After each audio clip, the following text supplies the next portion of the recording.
happening on Wall Street. Economic indicators. Who knows where this is going to end up? To understand the economy, you have to understand human nature. This podcast is powered by Acast. How you doing there? It is Seachtain na Gaeilge, or it was Withe, Seachtain na Gaeilge, and Seachtain Dearnach, Shawnee Cunningham. Tá go má, tá mé go má, agus conas atá tú? Tá mé go hanawar fat. Let's talk about the right wing, not least because the right wing tend to say that they're the real Irish people. Yeah. They're more Irish than the rest of us. Yeah. But I want to talk to you about the right wing today, and I want to go to Kevin Cunningham. You know, Kev, our man who's always looking at numbers Kev or is whatever. great, yeah. And thinks about Great politics. for crunching numbers. Thinks about politics in a different way, and he's got a really fascinating and I think very germane take on the right wing and the rise of the right in Europe, in Ireland, and why, and looking at it from a different angle. And he's in a new gaff in Stoneybatter. Oh, Stoneybatter. Lovely spot. Well, it's funny we're going to be talking about immigration, the right wing in Stoneybatter, well, in Ireland, but it's interesting about Stoneybatter. Do you know about the names of streets in Stoneybatter, John? Go on, tell us. Fascinating, right? Yeah. Main artery in Stoneybatter, or one of the main ones, it's called Oxmanstown Road. And sounds very unusual, right? Very un-Irish. And the reason it's called Oxmanstown is because in the Vikings, right, the Viking world was split between Westmen and Oxmen. So men from the west and men from the east, right? West of what? So this is the interesting thing. It's west of Norway, right? So the Norwegians, the Scandinavians, the original Vikings were the Eastmen. They were men from the east. Right. And the Westmen were men from the west. And they were Irish and Scottish, mainly. The Viking colonies of Ireland and Scotland. And of course, the place where the Vikings, the actual Norwegians and Danes to a certain degree, but not many of them, many Norwegians, lived in every Viking colony was called Oxmanstown. The place where the Eastmen lived. So there's loads of Oxman's towns. All over the place, right? All over the place, right. Okay. So they were the Osmen. The Osmen lived there.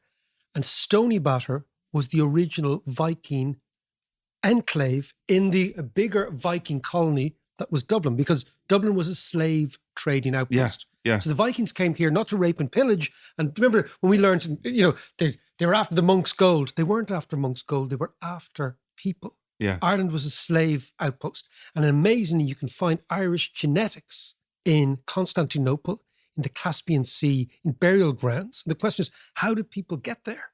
So the Vikings picked up the slaves, Irish slaves. Children and women mainly. Right. That's what they wanted. And they picked them up and they went through the extraordinary Viking trading network, which went up to Scandinavia, into Russia, across Russia to the top of the Volga River and the Dnieper River, and then down those rivers to the Black Sea and the Caspian Sea. And they were slaves. So they were incredible people, weren't they? For the Vikings, adventurers and explorers. Unbelievable and amazing traders. So we always think the Vikings are this barbaric, coming up with their long ships and all this. They were that too, but they were also unbelievable traders. Now, the interesting thing about with bad Oxmanstown, haircuts. Very bad haircuts. Apparently. Kind of mullety sort of jobs. Yeah. Yeah, like the mullet. But the other thing is, you might be noticing in Iceland, there is a volcano at the moment. Right? Yes, there is, yeah. Right? And the most famous volcanic eruption in Iceland was in 1975 in a place called the Westman Islands now. Right. And the Westman Islands are islands off the coast of southern Iceland. And why were they called Westman? Because they were slave holding islands. So the slaves would come from Ireland, they'd go east to the Baltics, but also west to Iceland. Right. And of course, you have to keep the slaves somewhere. So where you keep slaves are on islands they can't get off, like slave trading. Yeah. And the Westman Islands were full of Irish slaves, which is why 1/3 of Icelandic people have Irish genes. Right. Because Irish female slaves were what was exported from here. Are the Westman Islands still inhabited now? They're still inhabited, and they're called the Westman Islands. So they're full of people from the west. Right. So the Oxmen were Oxmantown Road East Vikings. Right. The Westmen, and another interesting little piece of trivia. Go on. is the name Cormac. Cormac, the Irish name, is very popular in Iceland. It's the only non-Scandinavian name in Iceland. It's incredibly popular. Why? Because the Irish slave women named their children after their brothers and fathers in a Right. longing memory for the people that they'd been ripped away from in Dublin as the Viking trade outpost. Wow. Now, interesting stuff. That's a now. nice one. There you go. So Kev has moved in. Kevin moved into the slave trading entrepot. And there's another great, beside Oxmantown Road is a road called Palatine Road. Yeah. And the Palatines were a Protestant sect that were kicked out. Remember we talked about Gutenberg, right? Yeah. Palatine was a Protestant area that converted in the 30 Years' War to Lutheranism. But they lost the 30 Years' War and they were kicked out, the Palatine Germans. And they came here, and a huge, huge subsect of the Irish, the Protestant population in the Republic of Ireland, are not Anglos, are not Presbyterians, they're Palatine Germans. And they constitute a massive part of the original population. Really? Yeah, and they were refugees.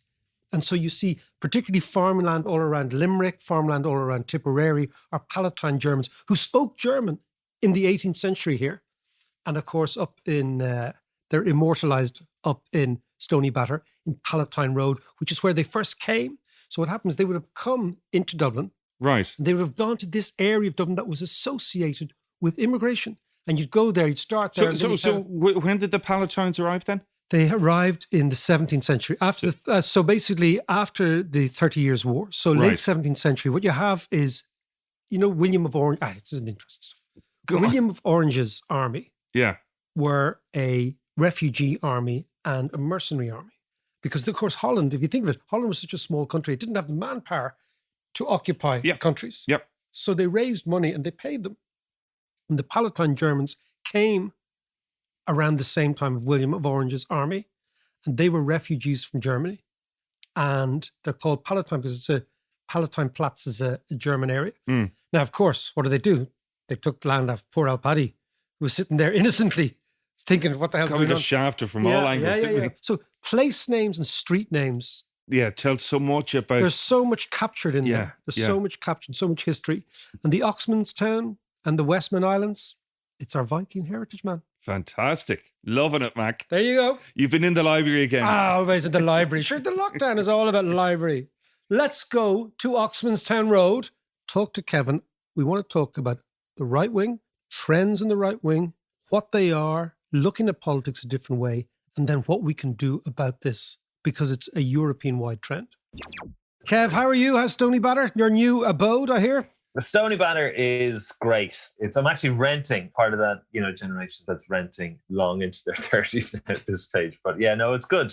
Well, It's good. It's enjoyable. In actual fact, stay with the podcast because we are going to be talking, after we talk to Kevin, about the plight of renters and home purchasers, particularly in your 30s. But I want to talk to you about something we saw last week, the anti-vax far-right melange that we see on the streets. And I want to talk about something you've written about the rise of the far right. And what's interesting, you say, there is a trend, Ireland is not immune to it, but you also looked, and this is what I find really intriguing, at voting patterns, not just on economics or demographics or education, but on the psychology of the individual and the moral outlook of the individual. So I want to talk to you about those. But first, tell me about the far right in Europe, the trends, and why you think we're not immune to it. Yeah. So, the rise of the far right, it's a 40-year trend, right? So we've a lot of discussion around disinformation, which is a relatively new sort of thing. But actually, if you look at the trend in changing voting behavior across Europe, you're looking at the far right improving on average by about 1% every 5 years. And it's a really steady trend. If you go back to 2002, you had Jean-Marie Le Pen getting 17%, kind of those shock election results, like Pim Fortuyn, this kind of Dutch guy who ended up getting assassinated at the time, also getting around 17%.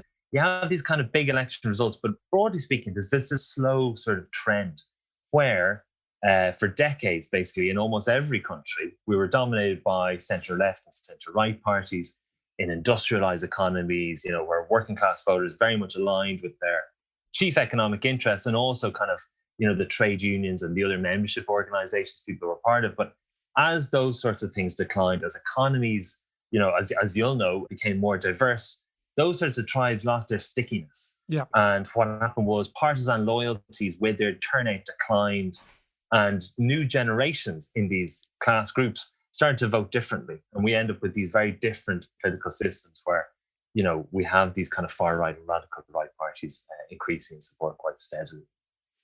And I mean, we know we've seen this all over Europe, but a lot of Irish people, and for non-Irish listeners, we've had pretty much an absence of a far right, particularly in the elected sphere here, whereas most of our neighbours have had, as you say, a progressive but kind of relentless rise in the far right. What's your take on it here? Well, my take on Ireland is, broadly speaking, up until now, the far right haven't been quite prominent. In the most recent general election, the parties that represented the far right did relatively poorly. But, our system is relatively quite open. It is true that we have an open political system. And to some extent, our electoral system, the fact that we kind of, the whole thing where people talk about parish pump politics and, isn't it terrible that our politicians are so localized? In some sense, that's actually kind of helped us, because it's meant that we've had that closer connection to political parties and political politicians. We have a much higher percentage of people actually having met the person that they voted for. And that has kind of helped, I think, a connection between people and politics over time. But that's not going to prevent it in the long run. I mean, broadly speaking, as political parties are changing, you do have this rise of the far right in terms of the political system changing quite significantly. But look, when you look at the supporters of the far right, the interesting thing I find about politics is when you're trying to figure out why do certain people believe this funny combination of different policies. So when you look at the far right voters, they're very much motivated by an opposition to immigration. Okay, that seems to be the most dominant, consistent theme. They also oppose EU membership and, LGBT rights quite frequently. Today, a lot of them are least likely to wear, say, a mask, or also they're least likely to take a vaccine. So the whole thing is why are these people, voting the same way? Why are these people coming together? And that's where, the psychological component comes in. It's worth bearing in mind that a lot of the left-wing parties have tended to try to focus on, well, these people are generally quite disadvantaged. And so we've tried to, focus on appealing to them on economic grounds, but that hasn't worked, because for these people, it isn't the economy stupid, let's say, as the James Carville phrase. In terms of, for these people, it's the cultural issues that are really important. And there's been lots of kind of underlying factors that have shown to relate to support for the far right, like authoritarianism, nationalism, that sort of stuff. One really interesting trend in it is that a sense of societal pessimism and nostalgia is quite prominent among people who are more likely to support the far right. And that's sort of reflected in those campaigns. Remember the UK and the US, where they had Take Back Control and Make America Great Again, and those sorts of things, which kind of tried to bring back the past, basically, and bring that towards the present. And that's the sort of thing that seems to appeal to these guys. What I've always thought in Ireland, the past was so utterly shite that nobody says, let's go back to the Irish 1950s. Bring back the Christian Brothers. Bring back the Christian Brothers and the nuns. Yeah. And do you remember the charismatic movement from the early 80s? The happy clappers? Yeah. Bring them all back. No, but I can understand, so for America and Britain and France, you have this halcyon age, late 1950s, where there's still an empire, where white Americans are doing extremely well. Certainly black Americans weren't doing particularly well in the late 1950s, but that isn't part of the narrative in the United States in terms of let's go back. Ireland doesn't have this, but what we do have, obviously, is nationalism. But interestingly, what you said is that psychology of the individuals, you went through 5 almost character traits, personality traits, and and explain that to me. So the right wing tend to be from a different personality trait. Yeah, there's 2 really good ways, and I say really good because I've done a little bit of work in other European countries on testing the relationship between psychological traits and voting behavior. And there's 2 things that kind of work quite well. There's one is called the Big 5, and the other is called Jonathan Haidt's Moral Foundations. And they really consistently work. And it's really, really interesting. You can see the exact same things here. So in terms of the Big 5, that's sometimes called the ocean characteristic. So it's a model based on the idea that back in the day, people were asked to describe it's a piece of research from the 1960s. People are asked to describe various different people, and they notice that there are patterns that people who are described as messy were very rarely described as always prepared. And from those sorts of patterns, they identified 5 personality traits that basically they associated with personality disorders, success in exams, success in relationships, and politics. So these kind of traits seem to be consistent. So give me the traits. Give me the traits. Yeah. So, I mean, there's openness. Okay. So openness is the idea that you're creative, intellectually curious. There's conscientiousness. So that's being organized, diligent. Then there's extroversion. So that's like, when you talk to people, do you get more energy or less energy? There's agreeableness, which kind of stands for itself, like would you're agreeable to or tend to agree with people. And then neuroticism, which is just this idea of people who tend to be more anxious about things, I guess. Yeah, John is not agreeable. He's neurotic. He's definitely not open and conscientious, not at all. He's clearly okay. So okay, Mac, we can start. Poor John's got to head to the well, let me get on to Macker. So go on, tell me about the. The interesting thing is it's consistently shown to be related to political behavior. People who are open, this intellectually curious, but like open to new experiences, really tend towards the left. And you can see that in Ireland. People for profit supporters, Greens, Social Democrats, all have much higher scores for that. And lower scores for conscientiousness, which is this organised, diligent thing, which Fianna Fáilis and Fine Gael is much higher to be. People who support other parties in Ireland are more likely to be basically with those right-wing traits, basically low openness, high conscientiousness. But they're also likely to be disagreeable, which is also true of the other voters in Ireland. So the support for the radical right sort of reflects that kind of combination. Now, the big 5 is good. It kind of tends to go a certain way, but the moral foundations one is way better predictor. Great. Now tell me about that one.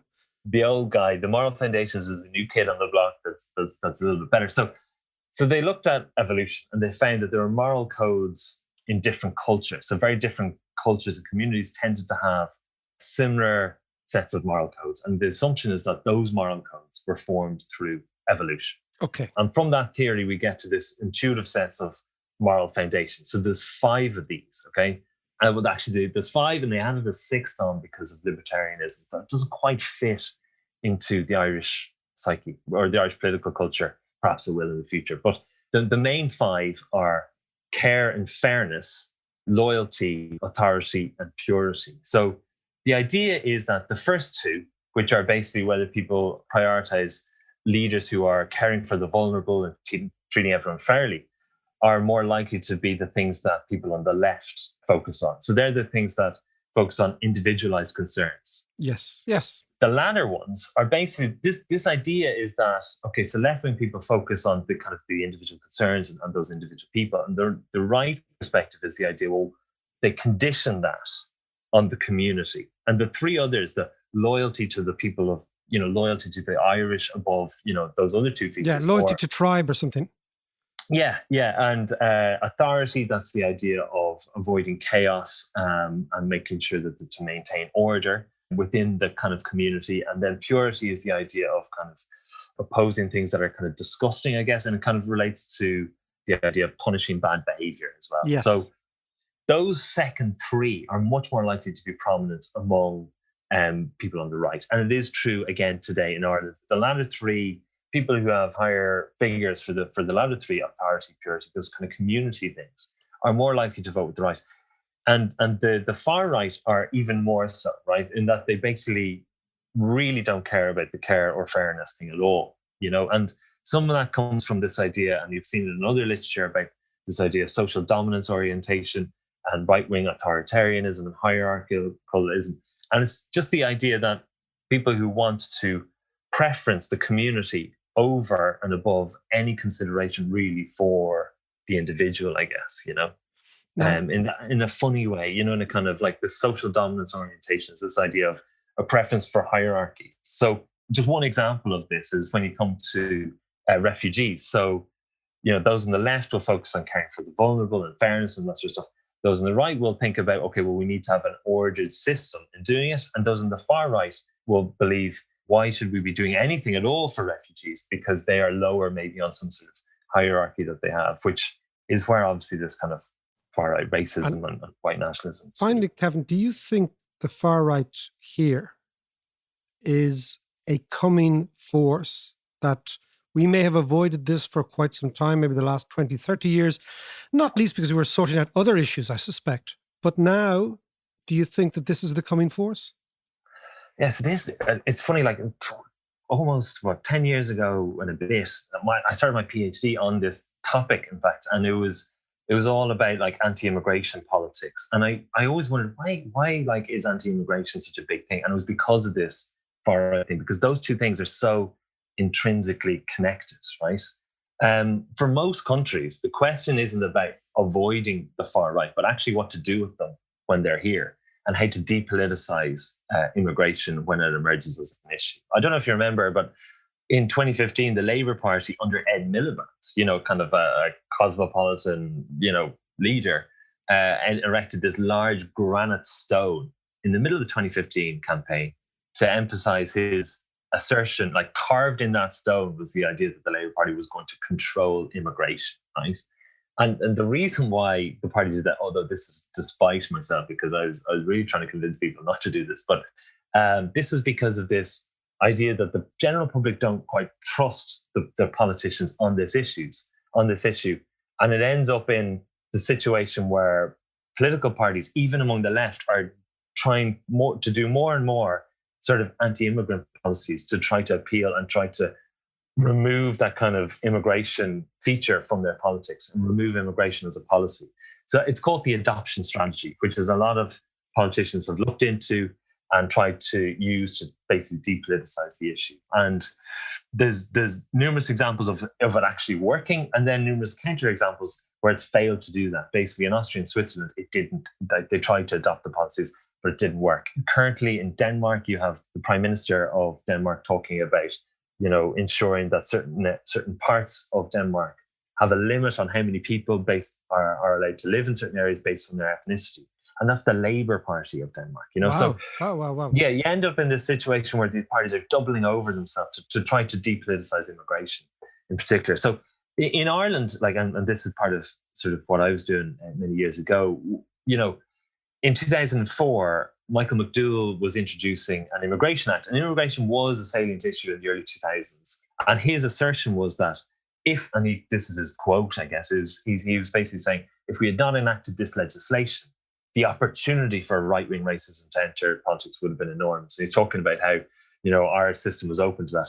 So it was clearly motivating political parties even in Ireland back then. Although, at the end of the day, to what extent are you going to throw away what you believe in just for the sake of accommodating, these extremes to try to bring them into the system? In conclusion, Kevin. Well, in conclusion, I guess the way I see it is that there's three different types of voters here, right? There's the people who like the present, who think the present is great, and they tend to vote for the government and centre-right parties or whatever. There's people who think the future could be great. They tend to be on the left. And then there's people who think the past was great, and they're the far right, basically. So if you're gonna break it up into three blocks, I think that's the best way of thinking about it sometimes. Because exactly as I said, that there is this anxiety about what the present is. The problem with the far right is also that for the left, these people may be economically disadvantaged in many cases, but that is not their priority. For not for everyone is the economy the most important issue. It may be the most important issue for most people, but not for everyone, right? And so there's going to be a subset of the population for which it's not the biggest issue. And those that are, otherwise inclined towards the right in terms of their psychological makeup, they're going to vote that way so long as there isn't anything like, the trade unions and those members, which kind of glue the working class together, absolutely. Which is what it previously did, I guess. But I like that way. So you've got the people who are involved in the present, the people who are optimistic about the future, and the people who are nostalgic for the past. And that's quite a good way to look at it. Yeah.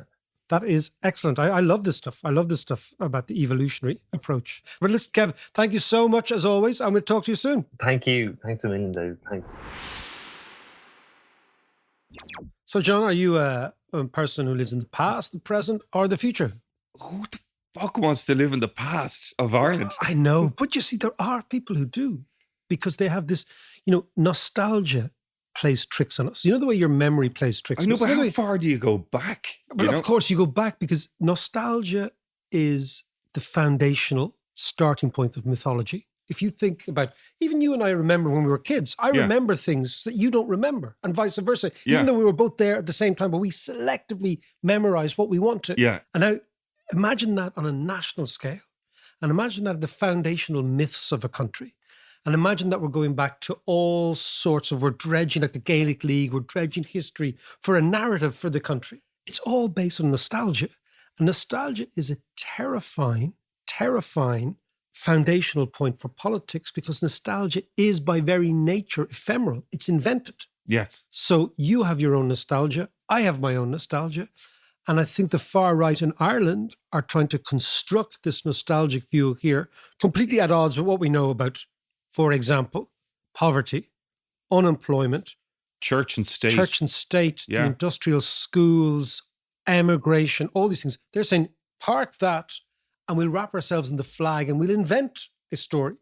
And And that is obviously attractive for some people. And I think it's interesting the way we remember stuff as well. You talked about memory there and the way time gets compressed in memories.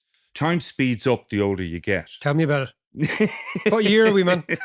But actually, one of the things that I thought was very interesting, what he talked about, is the disagreeableness of some people. Well- and I wouldn't call a running battle with the cops a bit of disagreeableness No, on Grafton Street. You know, it was a bit more than that. No, it was a bit more than that. But what is interesting, economics for so long was prepared to accept the burden to explain everything. This is what I think one is the problem with economics, is that economists said, we can explain monetary policy, we can explain fiscal policy, we can explain society, we can explain politics. We're going to funnel you all into this slightly, I blame Marx actually, although I quite like Marx, right? I'd actually love to have gone to lash with Marx. Marx is great crack. Was he? Oh, great crack. A big drinker, was he? There's an amazing book, Francis Wheen's biography of Karl Marx. Right. He was a hoot, an absolute laugh, right? But again, Marx funneled everything into capital versus labor, left versus right, worker versus capitalist narrative. Yeah. But what you see now, and that carried us for 100 years. It was oversimplified. Or 150 years, yeah.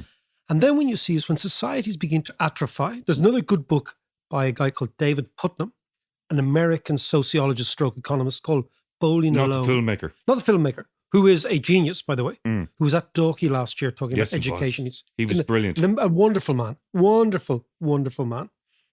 But in actual fact, he sent me a book.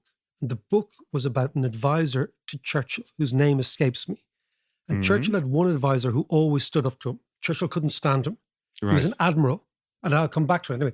But the other Putnam wrote this book called Bowling Alone. And what it was about, which is what Kevin was talking about, is when societies begin to atrophy and when community begins to become disemboweled, people then search for other ways to express themselves. Now, Bowling Alone was about the collapse in the phenomenon of communal bowling in the United States. You know, Right, okay. Right. So Americans used to bowl in groups. You'd have a bowling club. Yeah. And you'd all meet on a Tuesday night and you'd go bowling. And that was a big thing in the United States.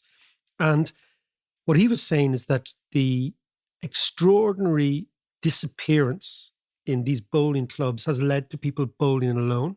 And that was a euphemism for an atomized, individualized society. So you contrast that with here, where I know your family are really involved in the GAA.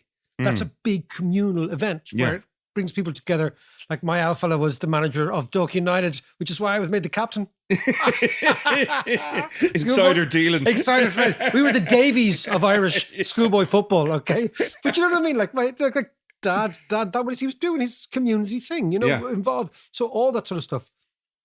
When that disappears, and it's clubs or it's trade unions or whatever it happens to be, your identity is subsumed into a greater identity. But when you stop that, you no longer then say, well, I'm part of that gang, right? And then what happens is you begin to look at the world in a different way. And what Kevin's saying is once societies move away from the community to the individual, you've got to look at politics in a different way. You've got to look at people's motivations and incentives in a different way. And that's why he's saying, look at the evolutionary side. So in that kind of collective memory, was society an awful lot more simplistic? Well, basically, I think it was more totemic in those days, that there were totems, like I'm on the left, or I'm a conservative, Right. or I'm a religious person. Were you forced into those ways of thinking as opposed to, you pick your side, right Yeah. or left, Kilmacud, Crokes or Olafs or... Who are Olafs? Oh, they're just another... They sound very Viking. Olafs. Yeah, It's they're up in Sandyford, yeah. a GAA club. A GAA club, yeah. Listen, you're going to have to talk. By the way, if you're listening from outside of Ireland, the GAA is our national sport. We'll explain it all to you at some other stage, but it's big. Too complicated. It's very big. It's very, very big. But the idea here is that look at the evolutionary traits in all of us, and those will give you a much better indication of how somebody votes. So what Kevin was saying is that from evolution, it's called the moral foundation approach to politics. We have traits like caring, fairness, but we also have traits like loyalty, authority, and purity. Now, imagine you're back in the cave, right? So you're part of the hunter-gatherers. Right? Not my man cave. Not now. your man cave, but a cave, right? You're Yeah. you're in the cave, right? Up in the Wicklow Mountains. Yeah. 7,000 years I'm ago. there. Okay, I've got a fire going You've here. got a fire going. You've got it all going on. Yeah, you're listening to Drinking mead. the Stone Age equivalent of Bob Dylan or whatever. Anyway, right. But you think about how... No, he was around the Stone Age. He was. He was. But how does the tribe stay together? So there are cooperative instincts and competitive instincts, and then tribal instincts. So you have caring, right? Humans are very unusual in the caring, in that we care for vulnerable. Other animals do not care for their vulnerable. When other animals get old, they don't naturally care for that person in the tribe for whatever reason. We also have a sense of fairness. So humans, again, have a sense of fairness. Reciprocity is a huge human emotion. This great thing is, I think lots of things can be explained by, I'll scratch your back if you Sure, scratch yeah, mine. yeah, That's yeah. a human reciprocity, right? That's deep in us, right? But again, we've got things like loyalty to the tribe, right? That there's a tribal idea. We've things like authority, like for the hunter-gatherer system to work, there had to be authority. Somebody had to be some sort of boss. And of course, then you have purity. These ideas that the tribe has to signify something. It is this family. And deep inside us, all these characteristics are either elevated or subjugated. And we default to somebody who believes more in authority, or more in purity, or more in control, or we believe more in caring and more in fairness. And all these things are evolutionary traits deep inside us. And what Kevin is saying is that when you take off the lid of easy solutions, like I'm left or I'm right, or I'm pro-high tax or pro-low tax or whatever, these evolutionary traits are much more indicative of the way we will vote. So people who are naturally pro-authority will vote naturally for the right. People who are naturally pro-fairness and concerned about the welfare of others will naturally vote for the left. Now, he's done, amazingly, all the data on this for Ireland.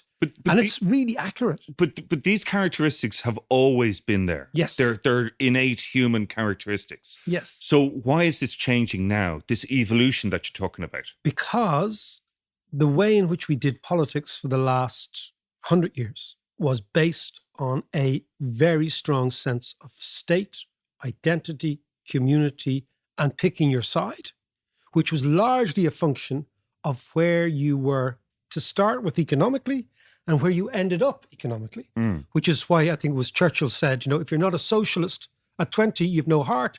And if you're still a socialist at 40, you've no brain, right? But what he was saying is that's your evolution, which I think is probably quite wrong. Clearly, he was the leader of the Conservative Party. Of course, yeah, right? yeah. But what Kevin is saying is that the easy default position of left or right has been changed by the fact, we come back to our friend Schumpeter, right? That the economy is evolving, the society is evolving, it's adapting all the time.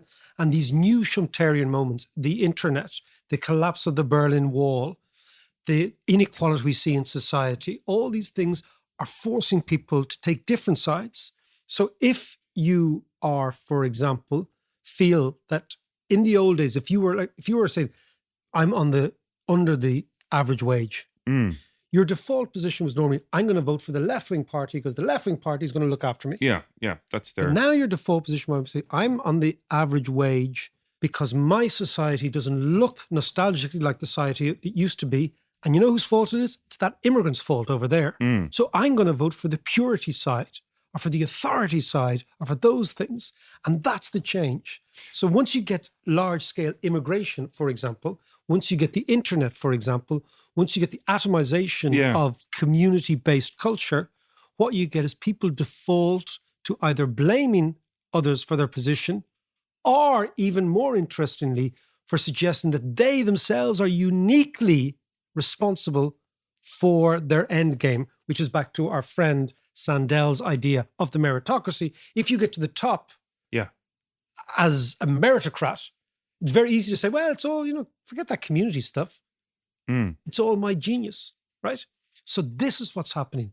And it's like all these things, you get these moments of enormous change. Like, I've been reading quite a bit, John, about the fin de siècle, the last part of the 19th century and the early modernization. What did you call it? Fin de siècle is the French idea at the end of the century. Right. So this is a French idea in literature, in art, in psychology, in economics, whatever. And one of the biggest books in the late 19th century, right, was called Endism by a guy called Max Nordau. And basically what happens is... Positive kind of guy. Yeah, you want to go and hang out with him and McKenna's, right? But his idea was that we're coming to the end. Why? Because the last decade or two of the 19th century, it's electricity, it's railroads, it's cars, it's bicycles, a huge revolution. Everything is up in the air. Everything's up. It's Marxism, it's class conflict, it's revolution, all these things. And suddenly, a bit like now, everything's thrown up in the air and you get reactions which are really unusual. So, for example, you have Freud saying, well, I can explain it all from dreams. Or you have Picasso saying, I can explain it all from modern. Or you have Joyce saying, you know what I'm going to do? I'm going to take the English language, turn it on its head and create a modernist classic, the centenary of which is next year, 1922, the centenary of Ulysses. All this stuff going on. All this stuff going on. And we're back in that sort of moment now. And we're seeing it in politics. Yeah, but let me just take you back there, just a spin back a few minutes there. You used the phrase, we're forced into picking different sides. Yeah. I just kind of wonder about the phrase forced, because if things like the internet, for instance, maybe it allows people to pick other sides. Oh yeah, you're right. You're right. Suits them an awful lot you're better. Absolutely right. Yeah, and it's also what I was thinking there is that take small town Ireland or something like, or small town anywhere. You're stuck in a small community that there probably aren't loads of outlets for your particular set of interests. That the internet... John, don't really expose your internet interests. No, I'm not live going on to. the podcasts. I deleted my history. You're looking for an outlet for your own sort of interests. No, but let's say something like I don't know, beekeepers or whatever. The internet has allowed them to join and form a new community of beekeepers that could be spread out throughout the world or whatever. Model plane makers or whatever, You are really picking and then very benign. Yeah, I don't know where they're going. Very benign. But then from political perspective, this is what the likes of Steve Bannon is tapping into, is like-minded people and then just amplifying that through the internet. The internet is lots and lots of things, but what it is an unbelievable platform for influencing people. Yeah. Right? Yeah. And what it also is a rather cosmopolitan platform. So it kind of divorces people. So you can live in your beekeeping world, okay? Your little aviary, isn't that the name? Avarian, what's it called? No, that's birds. It's a something. Apiarist. I knew it was something like that. But I mean, the internet and cosmopolitan networks are not going to replace the urgency of local needs. So I think you're absolutely right. And obviously what the internet does is it totally disrupts politics. Because in the old days, the political classes spoke to the journalistic classes. The journalistic classes, through the platform of the newspaper, carried the message of the political classes. They mediated it. Yeah. They were the gatekeepers. And they kind of anointed what was right and wrong. Yes. The internet disrupts all that. Yeah. So you can find whatever the hell you And like. becoming even more so as And well. then you can find, I'm not alone. There's this dude and this girl and this girl. So what we're talking about, and that's to come back to the idea of the late 19th century, we're talking about a massive disruption in the status quo. And what tends to happen then is the cars get thrown up in the air and we see how they land. And what Kevin's saying is they land in very unusual political places. But what determines where they land, despite us talking about modernity, is deeply evolutionary and comes from tens of thousands of years ago, which I think is fascinating. So Kev was talking about the rise of the right, and you've been talking about this kind of big change that happened in the turn of the last century. Yeah, big disruptions, big technological disruptions. So what did all that lead to? What was the outcome of all that? This is the fascinating thing, right? So all these big technological disruptions, and again, in the beginning of the 20th century, end of the 19th century, it was things like electricity and rail travel and all these things, right? Huge, huge disruptions. The two most popular books written in Europe were German books, because the Germans were miles ahead. We forget that Germany was the center of European philosophy and ideas, whatever. The first one I talked about, Max Nordau, it was actually called Degeneration, but his notion was endism. Right. So it's about the degeneration of humanity in the face of all this technological change. And he would say that society is becoming degenerate. And he regarded Joyce and Picasso and Freud and all these people as degenerates, right? People to be avoided. Because they were different. Because they were different, but more importantly, because he saw modernism as undermining community, what the Germans called blood and soil nationalism. Right. That we are from blood and soil. This is us. And he's followed up by a guy called Oswald Spengler, another great book called The End of the West. Huge bestseller, 1918. Right. Again, we don't know it because we don't speak German. So these are classics in the German canon. Yeah. And of course, Spengler's idea, The End of the West, was based exactly on degeneration. Exactly the idea that the West is a degenerate construct. This is to your Steve Bannon point, okay? Yeah. A degenerate construct of effete, sexually liberated, intellectually liberated. There's no core, there's no home, right?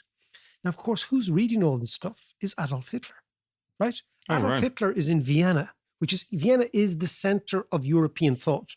Now you go to Vienna and you have a coffee at St. Stephen's Kirche, and we don't realize that this was the epicenter of all intellectual You were thought. saying before that, weren't they all, there was a bunch of them that all lived on the same street. Oh, that's even better. Yeah. I tell you what, Hitler, Stalin, and Tito lived on the same street in 1913 in Vienna. But Hitler's sitting there and he's absorbing all these ideas of blood and soil nationalism, Nietzsche's idea of race, of purity. And over time, he takes all these various disparate ideas, but they're all focused on the fact that the Western intellectual, liberal, centrist status quo is a degeneration, is a betrayal of the real person, the real stout German, honest conservative, somebody who believes in nostalgia, because the Nazis were full of nostalgic. They thought they were coming from the Vikings, all this bonkersness. Yeah.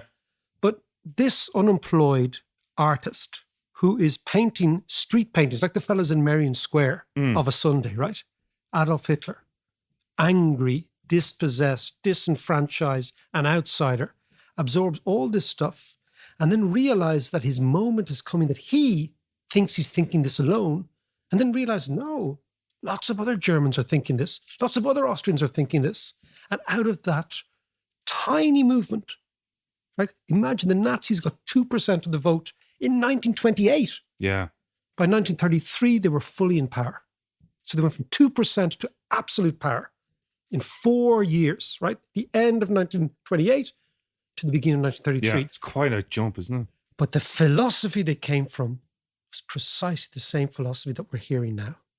Nationalism, nostalgia, us versus them, immigrants, the outsider, the degenerate state, the purity of the nation, all that stuff. So it's dangerous. And we've got to be aware of our history in order to fight the battles of the future. So how do we fight this battle then? Well, do we stand up to it or do we absorb it, or do we diffuse it? I think the 1931 approach on the streets of Berlin was conflict. And that the communists would... The assumption, I think, of the Weimar Republic was that the communists would beat up the Nazis on the street, and that the Nazis could be always and everywhere co-opted into the mainstream. So you got to be careful. You got to be incredibly careful. And I come back and I don't compare Brexit to Nazism at all, right? Right. But it's the evolution of an idea interests me. Jimmy Goldsmith, in 1996, 1997, in the election in Fulham, where you were living, ran on a Brexit anti-European withdrawal from the EU platform. And having spent tens of thousands of pounds, got a couple of hundred votes. That same platform got 17.5 million votes 18 years later, the Brexit vote. Yeah, yeah. So these ideas gain currency, they gain momentum, and suddenly they become majority. So that I think you've got to be careful of. How do we address this rising populism? What are the practical things we can do? Well, I think that's, again, critical questions. What can you do now? And what you can do now is, again, land, housing. If we don't sort out housing, if we don't fix the housing market and bring down the cost of housing, of course, people are going to legitimately say, well, you know what? The reason house prices are up is all those immigrants, right? Yeah. You kick them out, we'll be fine. So you can't give these movements an absolutely legitimate open goal. So it seems to me the centre in Ireland and everywhere in Europe, not just Ireland, needs to fix housing. We're talking about planning and lifestyle, but ultimately, John, we're also talking about politics. Now, why I have you there again, why not use the time when you're locked up to learn economics? Join me on Patreon, patreon.com/David McWilliams. Let's learn economics together. We have the economics course. Macroeconomics has never been as essential to understand. We have the Ask Mac tutorials every other week. We have Q&A. We've got the reading list. And more importantly, you become part of the community. If you have a question, if you have something that's going on you want to ask me, join me on Patreon. Email in. I will answer your question. But more importantly, it's ad-free. Just you and me and your man across the way. Hey! Patreon.com/Dave McWilliams, and let's figure out the world together.